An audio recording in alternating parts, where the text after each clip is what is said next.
Esta es la parte 3. Hemos visto las dos primeras partes en donde hemos hablado sobre el fundamento de la gracia, qué es la gracia. Con lo que hemos estudiado en semanas pasadas, ahora podemos tomar ese poco entendimiento de la gracia, porque nunca dejamos de entender y explorar la gracia. Pero ese entendimiento básico lo vamos a tomar y lo vamos a aplicar en una primera área. Espero poder hacer varios mensajes, pero hoy vamos a ver cómo la gracia puede vencer la crítica. Entonces el mensaje de hoy se llama Gracia contra la crítica. Quiero poner en pantalla las fotos de este hombre que casi creo todos lo conocen. Es Jeffrey Dahmer. No sé si estoy pronunciando bien su nombre, pero lo voy a decir así. Quiero leerte una historia y recomendarte este libro, En manos de la gracia, Max Lucado. Todo lo que tú leas de Max Lucado es garantía pura. Y él escribe lo siguiente. Está escribiendo sobre Jeffrey Dahmer. Escucha esto. Dice, ¿sabes qué es lo que más me perturba de Jeffrey Dahmer? No son sus acciones, aunque sean horripilantes. Lo hallaron culpable de 17 asesinatos. En su departamento se encontraron 11 cadáveres. Les cortó los brazos, se comió su carne. Mi diccionario de sinónimos tiene 204 descripciones para la palabra vil, y todas ellas se quedan cortas para describir a un sujeto que guarda calaveras en su refrigerador y se come corazones humanos. Dahmer redefinió las fronteras de la brutalidad. El monstruo de Milwaukee se balanceó desde el escalón más bajo de la conducta humana y se dejó caer aún más bajo. Pero eso no es lo que más me molesta. ¿Puedo decirte qué es lo que más me perturba de Jeffrey Dahmer? No es su caso judicial, aunque perturbador como lo fue. Todos esos retratos suyos, sentado, sereno en la corte, impávido. Impávido es así, con la sangre fría, como si nada estuviera pasando. Impávido, inmóvil. Ni una sola señal de remordimiento, ni siquiera un indicio de pesar. ¿Recuerda sus ojos fríos como el acero y su cara impasible? Pero no hablo de él debido a su juicio. Hay otra razón. Puedo decirte, lo que en realidad me perturba de Jeffrey Dahmer es su conversión al cristianismo. Meses antes de que otro preso lo matara, Jeffrey Dahmer se convirtió al cristianismo. Dijo que se había arrepentido, que lamentaba profundamente lo que había hecho y que dijo que había puesto su fe en Jesucristo. Se bautizó en agua, empezó una vida nueva en la prisión, comenzó a leer la Biblia, comenzó a leer libros cristianos, comenzó a asistir a los cultos de domingo, limpio de pecados, limpio de alma, el pasado olvidado. Eso me perturba. No debería de ser así, pero lo es. ¿Debe de haber gracia para un caníbal? Claro, el autor dice esta pregunta y esta afirmación que le perturba en forma de sarcasmo. Claro que no le perturba. Es impactante lo que la gracia de Dios hace en la vida humana. La historia de Jeffrey Dahmer nos dice muchas cosas. Podemos preguntarnos, ¿alguna vez has sentido reservas por la conversión de un violador? ¿Has sentido reservas por la conversión de un asesino? Un narcotraficante se convierte a Cristo y como que te quedas y dices, híjole, pues él también. No nos vamos lejos. ¿Has sentido reservas por la conversión de un homosexual? ¿De un drogadicto? ¿Cómo vamos a reaccionar, iglesia, cuando por esa puerta entra una persona visiblemente homosexual, se sienta en una silla y después de regresar 2 o 3 domingos levante la mano? Y después de rendir a su vida a Cristo, sus movimientos, sus acciones, que es lo que está acostumbrado a hacer, lo siga haciendo después de su conversión. ¿Cómo vamos a reaccionar? Así como tú sigues hasta el día de hoy renovando tu mente en mañas que traías, él o ella van a empezar a regenerar su vida. Si entrara una persona famosa por ser estafador, algún expolítico por esa puerta, y dijera que está arrepentido, ¿cómo reaccionaríamos? Muchas de las veces nosotros enjuiciamos a muchas personas a nuestro alrededor. De entrada vemos adictos y rápido ponemos una etiqueta sobre ellos. A veces nos olvidamos de la gracia que nos alcanzó. Y no somos jueces ni policías para meterlos tras las rejas, pero sí los metemos tras las rejas. Muchas de las veces los metemos tras las rejas de nuestro corazón. Los metemos en una prisión que se llama rechazo. Tenemos reservas para con ellos. Pero la gracia tiene que empezar a transformar nuestras vidas de tal manera que podamos darles una oportunidad de la misma manera que a nosotros nos dieron una oportunidad. No hay muchos aquí que puedan ser testigos, excepto mi santa madre, pero ustedes no tienen idea cómo batallé yo para convertirme. Tardé como 2 años. Un día llegué a mi casa y mi hermana abrió la casa para reunión de jóvenes y yo, siéntate, y me sentaron y ahí estaba yo escuchando. Se acababa la reunión y yo me jalaba 2, 3 a los antros cristianos, los desconvertía y me los llevaba a los antros. 2 años o no sé cuánto tardé para convertirme. Tiempo después, a la iglesia donde iba, llegaba y me decía, gente que yo no nosotros orábamos por ti porque tu mamá nos pedía orar por ti. Burrada tras burrada. Yo iba a la iglesia hipócritamente y me dieron muchas oportunidades. Yo estoy en deuda, no solo con esa iglesia, estoy en deuda con la misma gracia. Yo tengo que dar de gracia las oportunidades que yo recibí de gracia. Mi pregunta para ti es, yo ya me exhibí y ustedes tienen la ventaja que hay callados, bien piadosos, ¿verdad? Aleluya, hermano, gloria a Dios. Sí. ¿Cuántas oportunidades de gracia te dieron a ti? Perdón la palabra, ¿cuántas burradas has hecho entre que te convertías y te convertiste y después de convertido? ¿Qué tan grande es tu deuda con la gracia de Dios, la cual nunca vas a pagar, pero debes de corresponder de la misma manera? Esas etiquetas que ponemos son una evidencia que nuestros corazones todavía están en proceso, que nuestros corazones están sedientos de más gracia para nuestras vidas, porque es un síntoma que nos dice que somos, o nos sentimos superiores a los demás. Tan pronto tú llegas con ese pensamiento y rápidamente empiezas a poner etiquetas a las personas. Sin embargo, la Biblia tiene una opinión distinta. Abran sus Biblias conmigo en Romanos 2, versículo 1. Romanos 2:1 es del tipo de versículos que tú quisieras agarrar un Sharpie y tacharlo de la Biblia. Pero si lo haces vas a ser enjuiciado, no te recomiendo que lo hagas. Vamos a tener que soportarlo.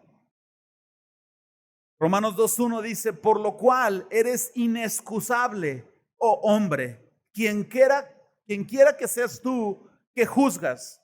Tiempo fuera. Cuando yo mencione la palabra juzgar, es exactamente lo mismo que criticar. Ojo con esto, voy a leer nuevamente el pasaje.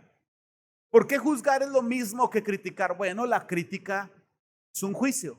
El asunto es que cuando tú criticas a una persona, la Biblia dice que de la abundancia del corazón, entonces cuando tú criticas a una persona, es porque tú ya emitiste un juicio en tu corazón más de una vez.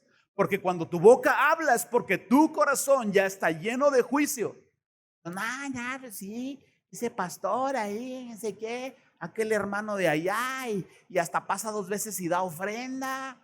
Ok, vamos a leer de nuevo. Por lo cual eres inexcusable, oh hombre, quien crea que seas tú que juzgas, criticas. Pues en lo que juzgas a otro, te condenas a ti mismo, porque tú que juzgas, haces lo mismo. Es como, perdónenme los ejemplos que traigo hoy, espero no herir la susceptibilidad de nadie, pero Es como si un pelón criticara a otro pelón. Ay, sí, te ve re feo pelón, ahí le brilla todo. Ay, se peine con pelapapas.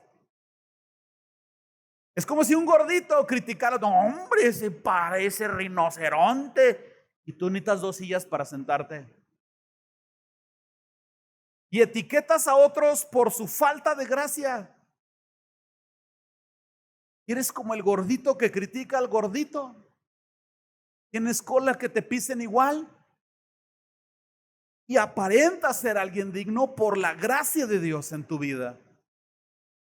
Pero yo pregunto, ¿podemos filtrar la gracia de Dios en base a nuestra propia opinión? Es decir, nosotros aquí somos los que decidimos quién sí, quién no.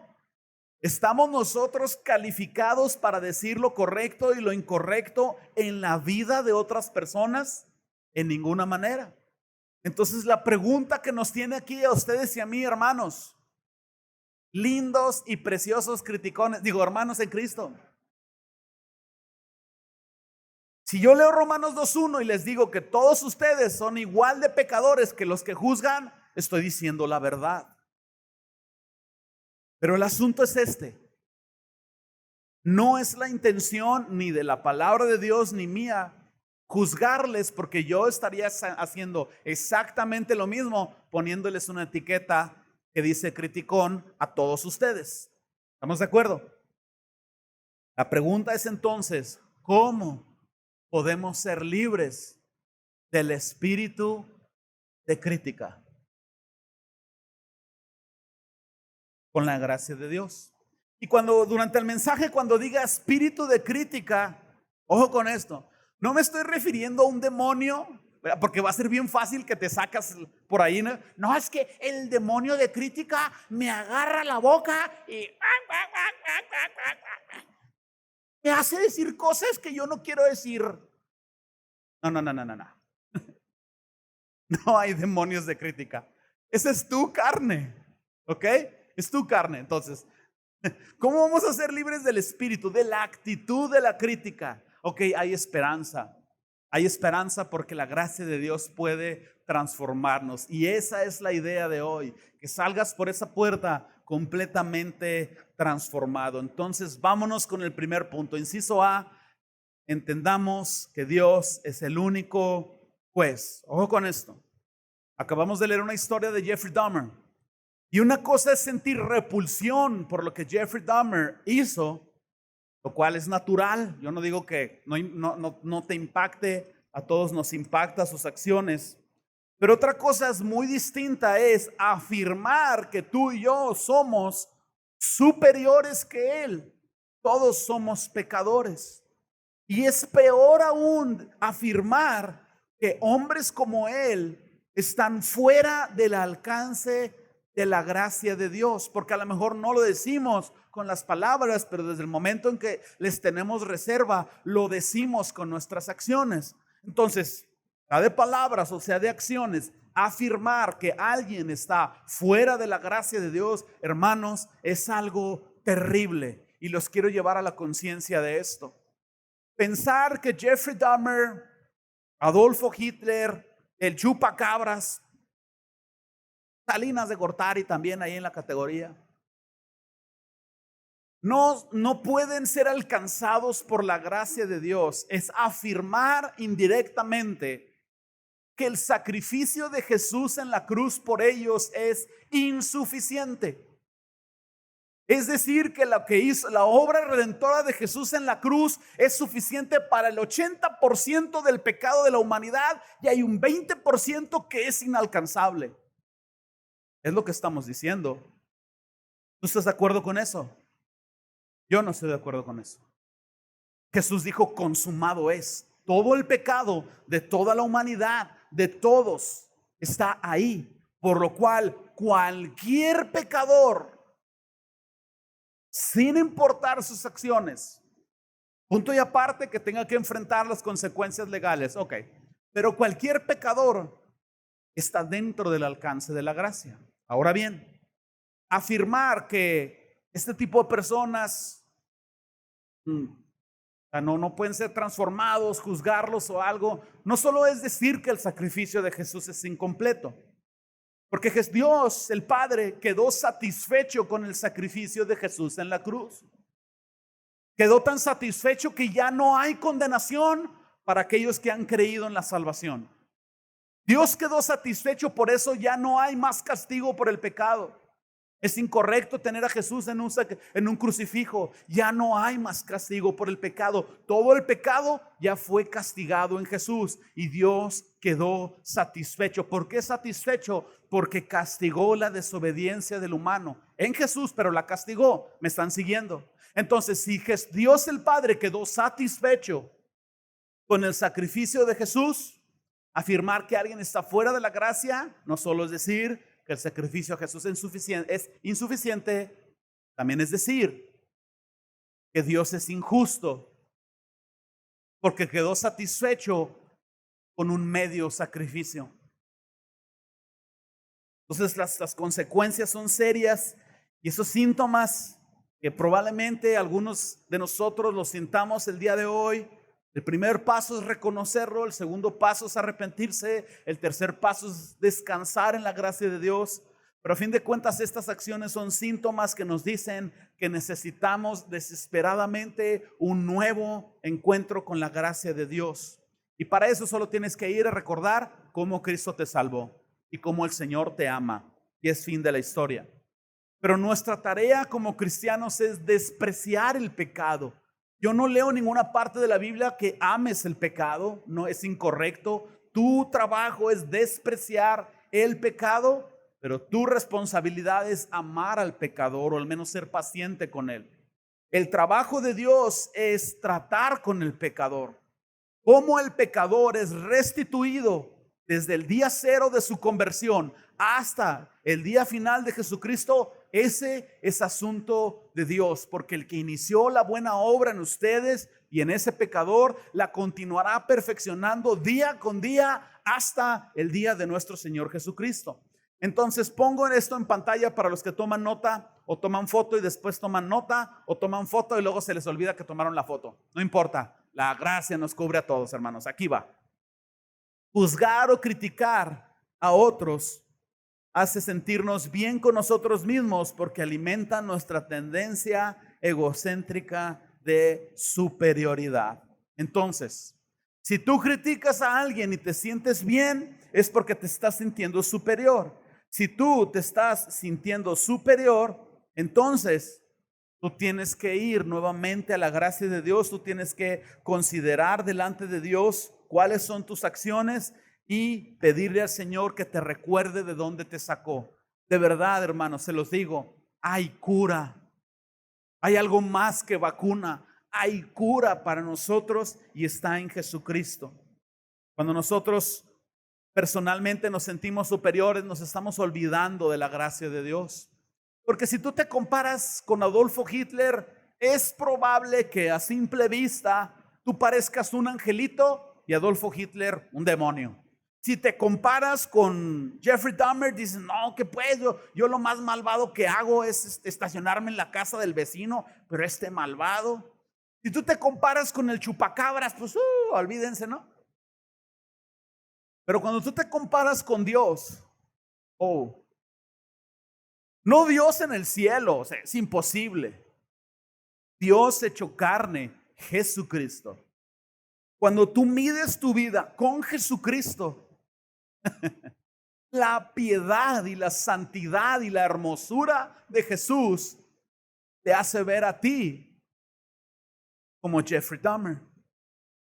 Y entonces te encuentras delante de Jesús, culpable por tu pecado. Esa es la experiencia con el Evangelio. Avergonzado por tu pecado. Y escuchas algo similar a lo que aquella mujer escuchó. ¿Dónde están los que te condenan? No hay ninguno, Señor. Todos están en pan de vida los que me condenan. Aquí no hay ninguno. Entonces vete y no peques más. Esa es tu historia. Esa es mi historia. Romanos 3:12 en pantalla dice, no, esa es la parte B, no hay quien haga lo bueno, no hay ni siquiera uno. Esa es la conclusión a la que llegas cuando tú te mides en tu moral con Jesucristo. Entonces yo propongo 3 verdades para entender mejor la gracia. Y al final voy a mencionar algunas soluciones, pero vámonos rápido con 3 verdades. Número 1, primera verdad que te va a ayudar a entender mejor la gracia. Dios es el único y soberano juez. El Salmo 75:7 dice: mas Dios es el juez, a este humilla y a aquel enaltece. ¿Por qué y cómo? Él sabe cómo. Él es el único calificado para juzgar a las personas. Y según leo yo, Jesús no juzgó a esa mujer. Dios no quiere juzgar a nadie, por eso envió a su Hijo. Y Dios va a juzgar al final a aquellos que no quisieron rendirse a Él por amor. Número 2, segunda idea o verdad que te ayuda a entender mejor la gracia. Nosotros no podemos juzgar o criticar porque no somos lo suficientemente buenos. Romanos 2, versículo del 1 al 4. Leí ahorita 2:1. Ahorita voy a leer hasta el 4 en pantalla. Por lo cual eres inexcusable, oh hombre, quien crea que seas tú que juzgas, pues en lo que juzgas a otro, te condenas a ti mismo. Porque tú que juzgas, haces lo mismo. Mas sabemos que el juicio de Dios contra los que practican tales cosas es según verdad. Y piensas esto, oh hombre, que tú juzgas a los que tal hacen y haces lo mismo, que escaparás del juicio de Dios. ¿O menospreciáis las riquezas de su benignidad, paciencia y longanimidad, ignorando que su bondad te guía al arrepentimiento? Les ayudo con un poco de entendimiento a este pasaje. Cuando nosotros emitimos un juicio hacia una persona, es como si estuviéramos negando que la bondad de Dios estuviera en nosotros. Y estamos negando que Dios es tan bueno y paciente contigo, que su bondad y su paciencia te dan tiempo a arrepentirte. Si Dios no fuera tan paciente y tan bueno, nuestro tiempo para arrepentirnos sería tan corto, nuestra vida estaría llena de juicios más de lo que imaginamos. Pero es el hecho de que el Señor es misericordioso y bondadoso y piadoso con nosotros, que esa bondad nos da tiempo para el arrepentimiento, y ante esa bondad dice: Señor, pues claro que me arrepiento, porque siendo un pecador, tú moriste por mí, tú me amaste. Esa bondad nos guía al arrepentimiento. Y cuando nosotros juzgamos a alguien más, estamos olvidando e ignorando esa bondad para con nosotros. Tercer verdad que te ayuda a comprender mejor la gracia. Nosotros no podemos juzgar o criticar porque no sabemos lo suficiente. 1 Corintios 4, versículo 5 en pantalla. Dice: así que no juzguéis nada antes de tiempo. ¿Cuál tiempo? El día del juicio. Ahí es el juicio. Ese es el tiempo para el juicio. Antes que eso, no debe de haber juicios. No juzguéis nada antes de tiempo, hasta que venga el Señor, el cual aclarará también lo oculto de las tinieblas y manifestará las intenciones de los corazones, y entonces cada uno recibirá su alabanza de Dios. Yo no sé, bueno, probablemente muchos de ustedes no van a saber de qué estoy hablando, pero les voy a hablar en el idioma de los centennials y en el idioma de los rookies, 40 y tantos y en delante. Pero años atrás íbamos a un lugar llamado Blockbuster, o el Videochobi ahí de la esquina de tu casa, ¿no? Era el Netflix pero físico. Los centennials ahorita se meten a la plataforma. Ok. De Blockbuster de los 80s, 90s, 2000, o el Netflix y todas las plataformas modernas. Ok. Todos llegamos y juzgamos películas por su portada. Veías una portada y decías: esta se ve bien aburrida, y te estabas perdiendo. Escuché personas que nunca habían visto Gladiador o la de Pecadores. Fuera de, o sea, estos sí, enjuícienlos. No habían visto Gladiador porque vieron la portada y se veía bien aburrida. Tenemos esa tendencia. Cuando tú ves una persona que verdaderamente tiene faltas y emites un juicio contra esa persona, tú estás viendo solo la portada. Tú necesitas ver la película completa. Porque a lo mejor sí, efectivamente, tú estás viendo una foto donde esa persona se cayó, pero tú no ves que se levantó, corrió y ganó la carrera. Tú necesitas ver toda la historia para entender completamente todo. Entonces, como no somos Dios y no podemos estar en el principio y en el final de las vidas de todas las demás personas, tenemos que esperar hasta el final, el día del juicio, para verdaderamente saber quién sí y quién no. Porque alguien pudiera tener toda una vida de desaciertos y el Señor pudiera salvarlo y transformarlo en el último año de su vida. ¿Ok? Tú pudieras ver un saqueo y decir, no, es un corrupto ladrón, mira la casa que tiene a costas de los impuestos y robos que hace. Pero luego ves las últimas horas de su vida, cómo él devolvió todos los bienes, su riqueza y dedicó el resto de su vida a adorar a Jesús. Te pierdes de un gran final por juzgar una portada.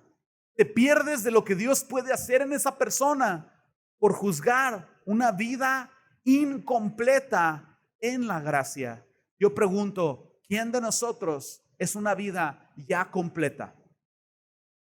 Todos estamos en proceso. Y ese es el asunto con la gracia. Entonces, ten cuidado. Ten cuidado con juzgar la fotografía, juzgar la película o ver a una persona en una terrible situación de su vida y emitir un juicio. Ten cuidado de juzgar a Pedro por negar a Jesús y decir, ay, yo no me atrevería a juzgar a Jesús. Ten cuidado. Porque ese Pedro que estás juzgando va a predicar en Pentecostés y va a terminar siendo el líder, el papas fritas de la primer y más hermosa iglesia hasta el día de hoy. Lo que Pedro diga en los siguientes años va a ser considerado escritura. Entonces no podemos adelantar nuestro juicio demasiado rápido. Ten cuidado cuando juzgues a Sansón. No, hombre, este mujeriego con su cabello de David Bisbal, ¿o quién era el que tenía el cabello? Ya no me acuerdo, total. No juzgues a Sansón por su inmoralidad. Sí, fue inmoral. Sí, fue falto de carácter. Pero Sansón requirió 1 minuto de arrepentimiento para que Dios cumpliera todos los planes que tenía en su vida. Y con 1 minuto, Sansón derribó las torres, las columnas, y cumplió el propósito para el cual Dios lo envió a esta tierra. Tú solo necesitas 1 minuto de arrepentimiento. Puedes cumplir el propósito de Dios para tu vida. Ten cuidado con Noé. No juzgues sus acciones demasiado rápido. Noé en la vida actual, no, hombre, este loco construyendo un barco en Juárez, como quieran Mazatlán, pero en Juárez. Y a veces las acciones de las personas no nos cuadran. Pero nadie sabe lo que carga en el costal más que el que lo carga. Ten cuidado de juzgar demasiado pronto a Noé, que quizás un día llegue el diluvio y sea Noé el que te aviente una cuerda y te suba a su arca y te salve. Ten cuidado de juzgar a cualquier persona, porque tú no sabes la obra y el plan de Dios en esa persona. Si tú piensas que Dios tiene grandes planes para ti, seguramente tiene grandes planes para esa persona. Dios no ve a las personas en la forma en que nosotros las vemos. Él los ve como lo que llegaremos a ser en Él por su gracia. Aparece aquí en pantalla para aquellos que quieren tomar fotos o tomar notas. Vamos al punto B. Déjame hablar de algunos principios para vencer el espíritu crítico en nosotros. Ya nos dimos cuenta, hemos fallado. Vamos a ver cómo podemos ser libres de la gracia. ¿Quieres ser libre en la gracia? Yo quiero ser libre, de verdad. Yo les mentiría si yo les dijera que nunca he criticado en el último tiempo. Les mentiría también si les digo que soy un terrible criticón, pero efectivamente se me ha soltado la lengua por ahí. Y preparando este mensaje, he ido con lágrimas delante del Señor. Entonces déjenme hablar de estos principios para combatir la crítica o el espíritu de crítica. Número 1. Acepta a los demás como Cristo te aceptó a ti. ¿Cómo te aceptó a Cristo? A ti. En pecado, imperfecto, terrible. Acepta a los demás la forma en como Cristo te aceptó a ti. Efesios capítulo 4 versículos del 1 al 3, si quieres seguirme ahí en tu Biblia. Dice la Escritura: yo pues, preso en el Señor, os ruego que andéis como es digno de la vocación a la que fuisteis llamados, con toda humildad y mansedumbre, soportándoos con paciencia los unos a los otros en amor, solícitos o dispuestos a guardar la unidad del Espíritu en la unión o en el vínculo de la paz. Lo que Pablo está diciendo es esto: aquellos que no sean pacientes con los demás, que no haya humildad ni mansedumbre, van a dividir la iglesia en vez de unir a la iglesia. Hermanos, si tú has dicho algo de alguien en esta congregación y no es bueno lo que has dicho, estás haciendo división. Y Dios te llama a ti a ser paciente con ellos. Es mejor refrenar nuestra lengua. Si no hay nada bueno que puedes decir de esa persona, no lo digas. La única forma en la que tú puedes decir algo malo de alguien es que seas una autoridad moral, espiritual, su papá, su líder, y que se lo digas en amor, con miras a que pueda cambiar por la gracia de Dios.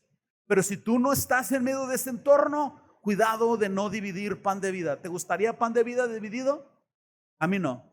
Número 2, deja de dictaminar lo que otros deben de hacer para que Dios los dirija. Somos bien buenos, tenemos nuestra vida hecha garras. Pero somos, es que él debería hacer así y esto y el otro.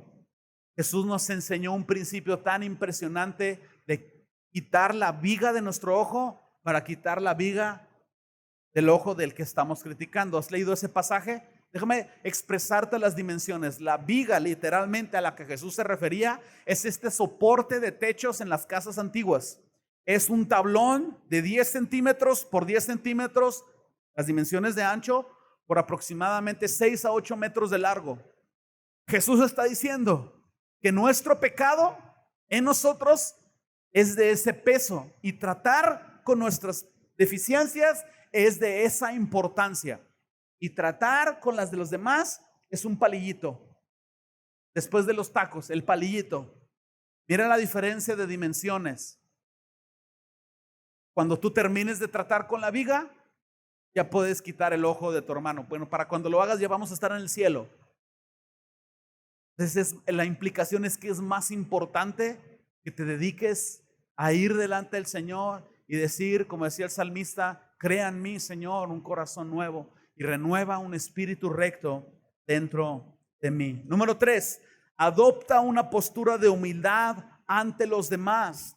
Filipenses 2, del versículos del 3 al 4 en pantalla, dice: nada hagáis por contienda o por vanagloria, antes bien con humildad, estimando a cada uno de los demás como superiores a él mismo, no mirando cada uno por lo suyo propio, sino cada cual también por lo de otros. La Biblia dice que no hagas nada por contienda o vanagloria. Muchas de las veces hacemos cosas porque no soportamos que alguien destaque más que nosotros, y entramos en una competencia indirecta. Nos revestimos de piedad y empezamos a hacer buenas obras en la iglesia, las cuales es bueno, pero la motivación solamente tú y Dios la saben. Pero a veces lo haces porque quieres competir y al final, a la vista de los demás, ser tú más resaltante. Dice la Biblia que no es la razón por la cual servir. Dice que no hagas las cosas por vanagloria. Muchas de las veces queremos tener el orgullo de ser reconocidos. La Biblia dice: es irrelevante ser reconocido por lo que haces. Hazlo por amor, de la misma manera que Jesús hizo todo en tu vida por amor. Número 4, descansa en la verdad de que Dios es el labrador de su viña y tú solo eres un siervo, un empleado. La crítica viene cuando nosotros lanzamos un diagnóstico y decimos: esa persona debe crecer y debe madurar. Mira lo que dice 1 Corintios aquí en pantalla. 1 Corintios 3, versículos del 3 al 6. Porque aun si sois carnales, pues habiendo entre vosotros celos, contiendas, disensiones, que son pleitos, ¿no son ustedes carnales si andáis como hombres? Porque diciendo el uno, yo ciertamente soy de Pablo, y el otro, no, yo soy de Apolos, ¿no sois carnales? ¿Qué pues es Pablo y qué pues es Apolos? Son servidores por medio de los cuales habéis creído, y eso según lo que cada uno le concedió el Señor. Yo planté, Apolos regó, pero el crecimiento lo ha dado Dios. ¿Qué es más importante? ¿Sembrar o regar?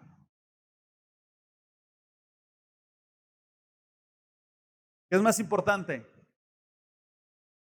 ¿Sembrar o regar? Creo que resuelves más fácil el dilema del huevo y la gallina. De veras, lo resuelves mejor. Porque dices, no, regar, sí, pero si no siembras, ¿qué riegas? Y si siembras y no riegas, ¿qué crece? Entonces, mi traducción es que nomás la andan regando, hermanos, la verdad. La andamos, dijo el otro. El crecimiento lo da Dios. Así que ninguna labor es más importante que ninguna otra, incluyendo lo que yo hago para servirles a ustedes. Esto no es lo más importante. Dios es el que da el crecimiento. Es tan importante el que puso las sillas como el que toma la palabra el domingo. El crecimiento lo da Dios. Tú y yo solo somos empleados. Yo no he conocido ningún empleado que conserve su empleo, que vaya y le diga al dueño de McDonald's cómo hacer las cosas. Aunque estén horribles las hamburguesas, las juzgo, sí las juzgo, la verdad, están horribles. Los empleados no le dicen qué hacer a los dueños. Los siervos de la viña no le dicen al Señor cómo sembrar, cosechar, a fructificar, etcétera. Número 5, piensa que no mereces estar donde estás, ni ser lo que eres, que todo es por la gracia de Dios. Este me gusta. 1 Corintios 15:10 dice, pero por la gracia de Dios soy lo que soy. Y su gracia no ha sido en vano para conmigo. Antes he trabajado más que todos ellos. Pablo dice que trabajó más que todos los apóstoles, pero no yo, sino la gracia de Dios conmigo. Pablo está diciendo, la gracia no ha sido en vano. Cuando tú empiezas a olvidar la gracia y tomas un espíritu crítico, por un momento, la gracia es en vano. Porque la gracia no te está transformando. Porque eres ese gordito que critica al gordito. Eres ese pelón que critica al otro pelón. Eres ese impuntual que critica al otro impuntual. Pero cuando tú, siendo deficiente, eres generoso, bondadoso y paciente con los demás, la gracia no es en vano para contigo. Romanos 12, versículos del 3 al 5, si me quieren seguir ahí en su Biblia. Digo pues, por la gracia que me es dada a cada cual que está entre vosotros, que no tenga más alto concepto de sí del que debe de tener, sino que piense de sí con cordura conforme a la medida de fe que Dios repartió a cada uno. Porque de la manera que en un cuerpo tenemos muchos miembros, pero no todos los miembros tienen la misma función, así nosotros, siendo muchos, somos un cuerpo en Cristo y todos miembros los unos de los otros. Richie, a ver si puedes acompañarme aquí atrás. Quiero que terminemos este tiempo con una oración. Observa cómo todos estos principios que yo estoy hablando están basados en la gracia de Dios. Y creo que es momento en que tú y yo comencemos a retomar y a crecer y a avanzar como iglesia en la gracia de Dios que nos tiene de pie. Deja que la gracia de Dios sea lo que moldee tu pensamiento. Renuncia a ser el juez de todos los demás. Renuncia a pensar que tú sabes mejor que Dios cómo los demás deben de vivir o no. Renuncia a pensar que las personas son un proyecto que nunca se va a terminar, porque eliminas la posibilidad de que Dios siga trabajando contigo. Deja que la gracia motive tus acciones, tus palabras. Nunca digas nada de nadie sin tener en cuenta la gracia de Dios en esa persona. Antes de que tú digas algo de alguien, piensa por un momento. Esa persona es lo que es, tiene lo que tiene y va a llegar a ser lo que va a llegar a ser por la gracia. Yo no me puedo adelantar a la obra de Dios. Yo tengo que esperar. Yo tengo que confiar en Dios. Él es el escultor. Él va a terminar el trabajo en la vida de esta persona a tiempo. Y aunque yo vea ahorita un desastre, ¿alguna vez has ido al taller de un carpintero? ¿Algún día has ido a una herrería? ¿Algún día has ido a un taller mecánico? ¿Has ido a un lugar donde están trabajando escultores? ¿A una tapicería? Todos estos lugares son un desastre. Pero todo lo que hay ahí son piezas hermosas en proceso de perfección. Tú eres una pieza preciosa en proceso de perfección. Y si tú volteas a ver a cualquiera de nosotros imperfecto, no juzgues los materiales, ni el desorden, ni nada. Confía en el artesano, aquel que murió por nosotros estando en pecado, aquel que te dice a ti y a mí, nadie te condena. Yo pudiera condenarte, yo no te condeno. Vete y no peques más. Cierra tus ojos por un momento.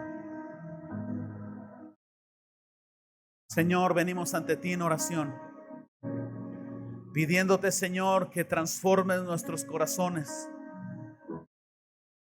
Señor, con sinceridad nos arrepentimos de criticar a otros y damos gracias por tu gracia, porque a pesar de criticar a otros, tú nos perdonas, tú nos das una siguiente oportunidad. Tú nos miras a nosotros imperfectos, Jesús, y nunca te desanimas. Tú nos miras a nosotros con defectos y vienes hacia nosotros con más amor, con más gracia, con más intensidad. Señor, pedimos perdón por criticar y reconocemos que este es un síntoma de nuestra sed por volver a recibir y volver a beber de tu gracia y de tu amor. Con mucho respeto, intenta poner tu mano en el hombro de la persona que está a tu izquierda y derecha. Si es un familiar tuyo, tu esposo o tu esposa, con libertad puedes tomar su mano, pero si no es nada tuyo, mucho cuidado. Pero pon tu mano en su hombro. Estás tocando a una persona imperfecta, pero a la persona a tu izquierda y derecha es una obra de arte en manos del máximo y más perfecto artista. Así que te animo a orar por él. Te animo a orar por ella. ¿Por qué no empiezas a bendecir a tu hermano o a tu hermana de las maneras en que tú sientas? Empieza a olvidar sus faltas, hazlas de lado. Empieza a orar que el Señor se forme en ellos. Empieza a pedir que el Señor transforme su carácter. Pide, Señor, que venga los frutos del Espíritu sobre de él, sobre de ella.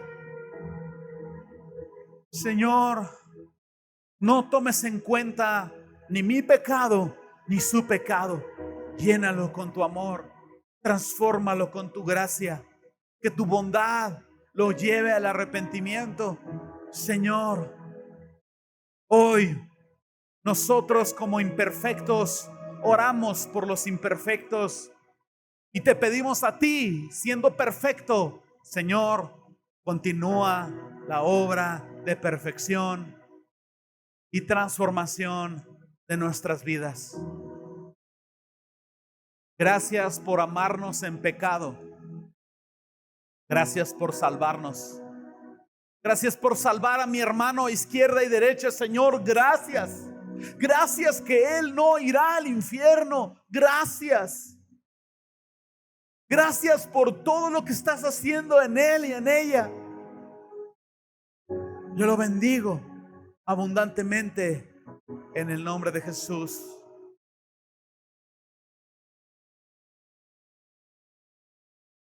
Amén. Amén. Mis hermanos, vayan a casa, unas gárgaras con scope y se acaba el espíritu de crítica. No se crean. Los amo increíblemente, ¿sí lo saben? Y mi intención es que sean completos. Que el Señor siga obrando en sus vidas. Nos vemos próximo domingo, misma hora. Vamos a tener bautizos. Acuérdense,